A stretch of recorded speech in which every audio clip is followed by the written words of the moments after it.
oduu gaarii gurratti kan tolu of harka qabna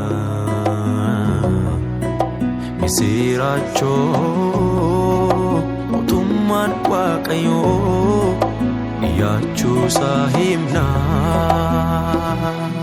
Nagaa faraarri Waaqayyoo bakka jirtan hundumatti isiniif haa baay'atu. Akkam jirtu hordoftoonni miidiyaa oduu gaarii. Ani obboleessa keessan Kuubaa Addunyaa waldaa buutuu wangeelaa irraa kan hin dhufe bakka kanattis kan hin argame oduu gaarii kana isinitti muufan. Akkuma isinuu beektan oduu gaarii jechuun wangeela jechuudha. Wangeela jechuun immoo Kiristoos jechuudha. Yohaannis ergaasaa isa duraa boqonnaa 1:2 irratti akkana jedha. Jireenyichi mul'ifameera, nuyis isa argineerra. Isaafis dhugaa hin baana. Jireenya bara baraa isa abbaa bira ture nuttis mul'ifame kana isinitti hin himnaa jedha. Waan biraa wanta biyya lafaa yookiin immoo oduu biraa qabannee bakka kanatti hin dhiyaannu. Yeroo hundumaa miidiyaan oduu gaarii sagalee Waaqayyoo yeroo dhaloota biraan ga'u dhaloonni akkamittiin sagalee Waaqayyoo hidhatee akka deemu dhaloonni gara dubbii Waaqayyootti akka deebi'uudhaaf miidiyaa hundeeffamedha jechaadha. Kanaaf guyyaa har'aa kana sagalee Waaqayyoo walii wajjin ilaaluudhaaf walii wajjiniin barachuudhaaf lafa kanatti argamneerraa ani dubbii biraa dubbii isin yaada keessaa qabdan yookiin immoo wanta isin gammachiisu isiniif qabadhee hin dhiyaadhu yookiin immoo wanta haaraa wanta isin kanaan dura beektan tokko isiniif hin beekne tokko qabadhee isiniif hin dhiyaadhu jechaadha. Waanuma isin beektan waanuma dura isin sammuu keessaa qabdan sagalee Waaqayyoo kana qabadhee isiniif dhiyaadheera. Sagalee Waaqayyoo immoo yeroo hundumaa haaraadha. Humna hojjetus of keessaa qaba. Kanaatiif sagalee Waaqayyoo keessaa lafa tokko mootota isa duraa boqonnaa 19 lakkoofsa 19 kaasee isiniifan dubbisaa akkana jedha. Ergasii Eeliyaas achii ka'ee utuu adeemuu Elsaa'iin qotiisa qotaa utuu jiruu in arge. Qotiyyoo cimdiin 11 isa dura turan, cimdii 12ffaan immoo ofii isaatii in qota ture. Eeliyaas isa biro yommuu ga'e wayyaa isaa ofirraa fuudhee darbatee isa irra in buuse. Yommus Elsaa'iin qotiyyoo isaa achitti dhiisee Eeliyaas duukaa fiigee dhaqee abbaa koo fi haadha koo dhungadhee nagaa itti dhaamee deebi'ee si duukaa akkan bu'uuf sin kadhadha jedhe. Eeliyaas immoo deebiseefi ani si hin dhowwu deebi'i jedhe.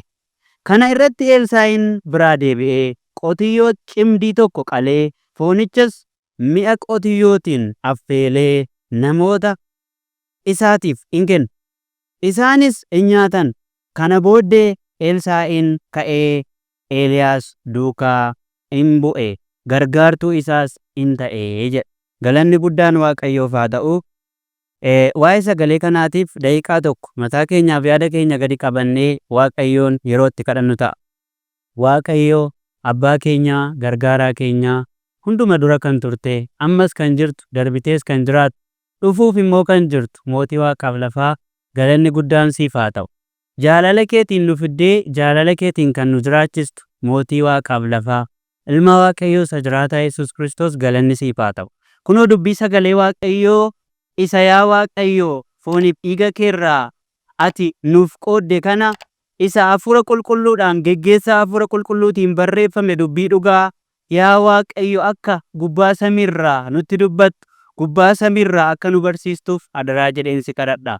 Yaa Waaqayyo yeroo kanatti dhaloonni yaa Waaqayyo si dhaga'u dhaloonni yaa Waaqayyo yeroo siif kennu akka milkaa'u akka galma ga'u dhufuu keetti deebitee dhufuu keettis yaa Waaqayyo si wajjiniin hirmaattuu maaddii keetii akka ta'u adaraa jedheen si kadhadha maqaa gooftaa Yesuusiin ameen. Egaa lafa kanatti kanan isinii dubbise mata dureen ani amma lafa kanatti isinii dubbise Elsaa'i waamamuu isaa jedha. Mata dureen ani qabadhee isiniif dhiyaadhe immoo dheebuu Waaqayyoo fi miira dhalootaa kan jedhu ta'a jechaadha. Dheebuu Waaqayyoo fi miira dhalootaa. Waaqayyo maal dheebota? dhaloonni immoo maal barbaada? Waaqayyo maal dheebota? Dhaloonni immoo maal miireffata? Kan jedhu irrattidha jechuudha. Akkuma beektan Waaqayyo dheebuu qaba, dhaloonnis dheebuu qabdu. Waaqayyo dheebuu qaba, dhaloonni miira qaba. Waaqayyo waan inni barbaadu maalidha? Dhaloonni hoo waan inni barbaadu maalidha? Waaqayyo maal dheebota? Dhaloonni immoo maal miireffata? Kan jedhu irratti yeroo muraasa walii wajjiniin kan ilaallu ta'a jechaadha.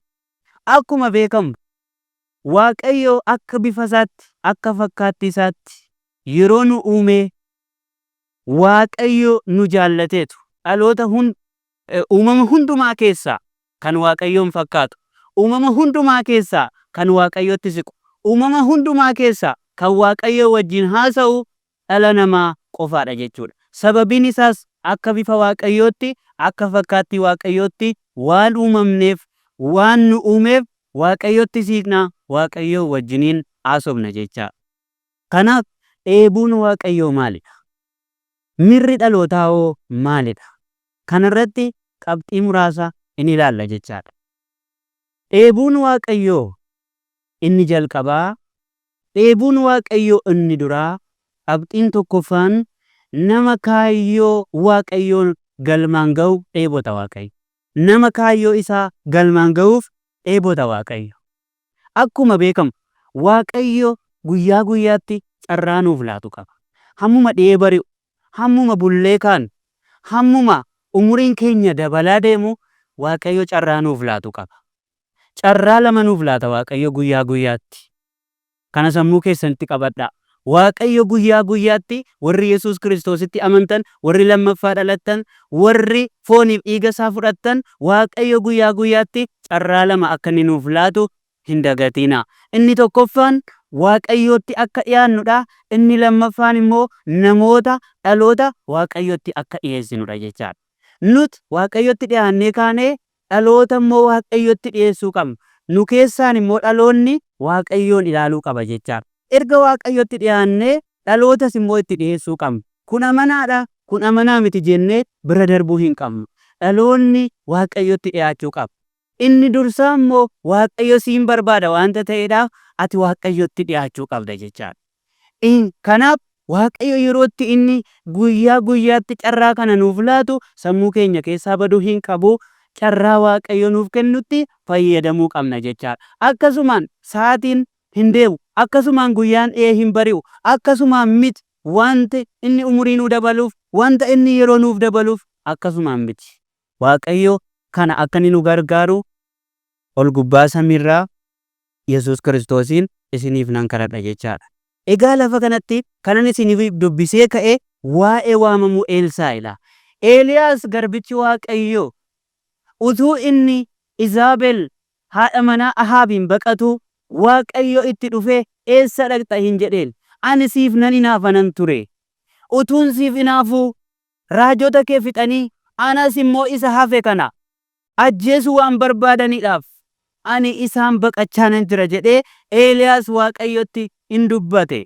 Waaqayyo garuu yaada Eeliyaasiin jijjiiree karaa inni dhuferra deebi'ee, karaa Damaaqsoorra deebi'ee dhaqee namoota sadii akka inni dibu abboome. Namoota sadii kana keessaa Eelsaay isa tokkodha. Eeliyaas raajii waanta ta'eedhaaf, Eelsaay immoo isa duubaan dibamee akka inni ka'uudhaaf Waaqayyo Eeliyaasitti hin dubbate. Akkuma Waaqayyo itti dubbate Eeliyaas ajaja Waaqayyo irraa fudhatee, abboommii Waaqayyo irraa fudhatee gara dugda duuba isaatti deebi'ee Eelsaayin hin argate. Bakka Maal jedhamu keessa argate, iddoo Abeel Mahoolaa jedhamu keessa Eelsaayin argate. Dhaqee iddoonni qotiisa qotutti huccuusaa yookiin maratasaa yookiin fooxaasaa darbate Eelsaay irra hin buuse Eeliyaas. Yeroo kanatti Waaqayyo akkuma dubbate Eelsaayin hin argate jechaadha. Eelsaayin hin argate.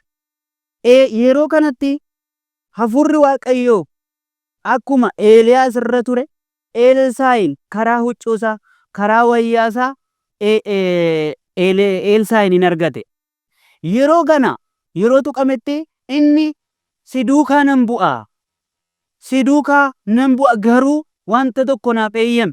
Innis dhaqee abbaa koo fi haadha koo dhudhungadhee nagaa itti dhaammadhee nan dhufa. garuu hammasitti na eegi jedheen. Eeliyaasis ani si hin dhorku dhaq jedheen. Qabeenya qaba ture Elsaa'i.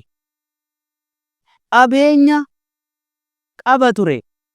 Haa ta'u malee jaalalli Waaqayyo waan isa argateef, hafuurri Waaqayyo waan isa argateef, kaayyoon Waaqayyo waan isa argateef, akkuma inni dubbate, akkuma jaalalli Waaqayyo isa argate, Elsaa'i qotiyyoo cimdii 12 qabu keessaa cimdii tokko qalee hojjettoota isaatiif laatee Eeliyaas duukaa hin bu'e. Eeliyaas duukaa hin bu'e jechaadha. Galanni guddaan Waaqayyoof haa ta'u. Baroota keessatti, haalota keessatti Waaqayyo nama isa duukaa bu'u barbaade. Nama isaaf ta'u barbaade. Nama gara isaatti dhufu barbaade. Kunis immoo jaalala abbaa isaarraan kan ka'e malee akkasumatti hin danda'amu jechaadha. Elsaa'i yeroo kana jaalalli biyya lafaa, jaalala biyya lafaa keessaa ba'ee, jaalala qabeenyaa keessaa ba'ee, jaalala hiriyyummaa keessaa ba'ee, jaalala maatii isaa keessaa ba'eetu gara jaalala Waaqayyootti, gara kaayyoo Waaqayyootti, gara akeeka Waaqayyootti hin dhufe jechaadha.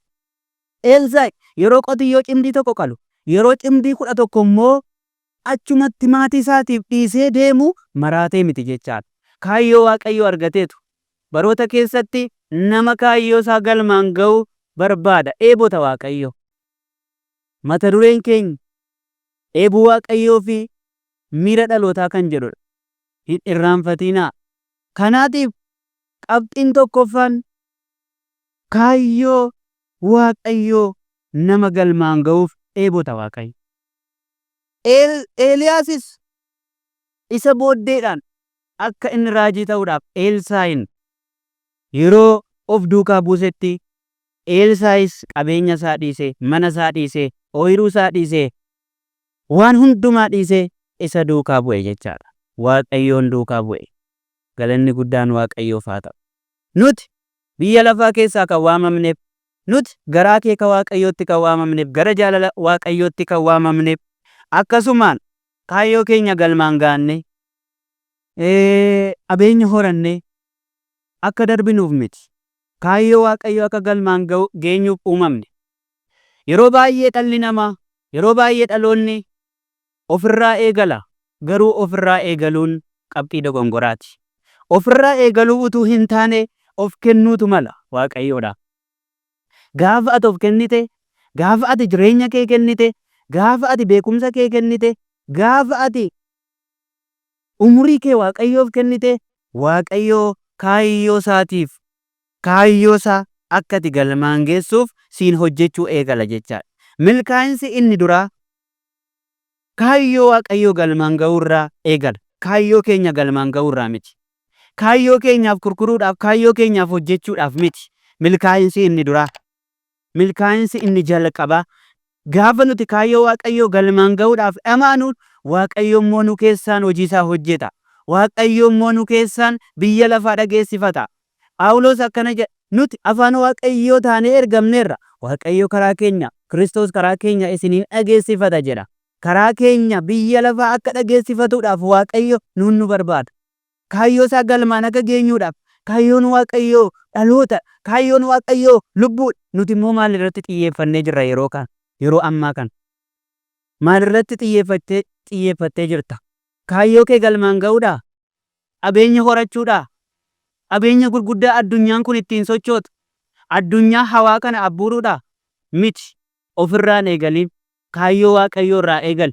Yeroos Waaqayyoo si keessaan kaayyoo kee akka ati galmaan gaattu si gargaara jechaadha.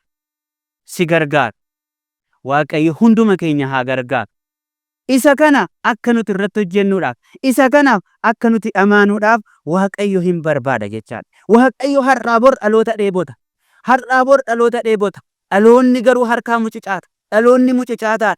Maaliif dheebota Waaqayyo dhaloota? Fedhii keenya waan barbaaduudhaaf jechaadha. Waaqayyo Waaqa humnaan hidhee nu garafee nu ergatu miti. Fedhii keenya barbaada. Yoo ati feete Waaqayyo sitti fayyadama. Ati hin feetu taanaan immoo hin dhiisa Waaqayyo. Fedha Waaqayyo akka nuti galmaan geenyuudhaaf Waaqayyo nu haa gargaaru. Fedhii keenya barbaada. Haala keenya barbaada Waaqayyo. Isa kana akka nuti barruuf Waaqayyo nu haa gargaaru. Kanaatiif namni Waaqayyo Elsaa'i kun akkuma waamameen kaayyoo Waaqayyo galmaan ga'aa ture jechaadha. Kaayyoo Waaqayyo isa waameef, kaayyoo Waaqayyo isatti fayyadamuu barbaadeef ba'eetu dhalootatti mul'isaa ture jechaadha. Dinqii gurguddaa, dinqii garaagaraa hojjechaa ture. Namni kun nama qotee gumbiisaa guuttachuu danda'udha ture. Qabeenya baay'ees qaba. Qotiyyoo cimdii 12 qaba. Garuu isa kan hundumaa dhiisee dhalootaaf ba'e. Kaayyoo Waaqayyootiif ba'e. Har'as namoonni kaayyoo keessan biratti kaayyoo Waaqayyoo hojjechaa jirtan, kaayyoo keessan biratti kaayyoo Waaqayyoo galmaan ga'uudhaaf halkaniif guyyaa haa xiqqaatu haa guddatu, yeroo keessan, bara keessan, umurii keessan, humna keessan warri kennitan Waaqayyo isin gargaaru. Galanni guddaan Waaqayyoodhaaf haa ta'u. Namni kaayyoo Waaqayyoo kan inni galmaan ga'uuf, kaayyoo Waaqayyoo galmaan ga'uu kan inni barbaadu, kaayyoo isaa keessa raawwatachuuf yoo ta'e, kaayyoo isaa keessa milkeeffatachuuf yoo ta'e garuu dogongoradha. Dogongoradha kun abxii dogongoraati. Kaayyoo keenya keessa milkeeffachuuf kaayyoo Waaqayyoo duukaa buuna yoo ta'e abxii dogongoraati. Garuu jaalala Waaqayyoo irraa kan ka'e, jaalala Kiristoos irraa kan ka'e, kaayyoo Waaqayyoo galmaan ga'uudhaaf in sochoona yoo ta'e isa kana Waaqayyo hin barbaada, Waaqayyos immoo siin hojjeta jechaadha. Waaqayyo nuun haa gargaaru. Galanni guddaan Waaqayyoof haa ta'u. Nama kaayyoo isaa galmaan ga'u, dhaloota kaayyoo isaa galmaan ga'u, dhaloota akeeka Waaqayyootiif jiraatu, dhaloota Waaqayyoon gammachiisu akka taanu Waaqayyo nu haa gargaaru. Gonkumaa jiraachuudhaaf ofirraa eegaluun nurra hin jiraatu. Jiraachuudhaaf ofirraa eegaluu hin qabnu. Jiraachuudhaaf of kennuu qabna. Jiraachuudhaaf dabarsinee of kennuu qabna. Namni jireenya isaa mararsiifatu jedha wangeelli. Namni jireenya isaa mararsiifatu anaaf kan male miti. Namni haadha isaa abbaa isaa, Maatewos boqonnaa 10:37 irratti, namni haadha isaaf abbaa isaa, obboleessa isaaf obboleettii isaa, qabeenya isaa, miira isaa, humna isaa, bareedina isaa, biyya lafaa ana caala kan jaallate anaaf kan male miti jedha. Anaaf kan male miti. Biyya lafaa Waaqayyo caala hin jaallatina. Miira keessan, sammuu keessan, bareedina keessan, dandeettii keessan, haadha manaa keessan, jireenya keessan Waaqayyo caalaa hin jaallatina. Waaqayyo lubbuu isaa dabarsee nuuf kenna. Iyesuus Kiristoos inni jiraataan, inni warra du'an keessaa mo'ee ka'e lubbuu isaa dabarsee nuuf kenna. Nutoo maal kenninaaf? Akkuma isaatti lubbuu keenya dabarsinee ni kenninaafi.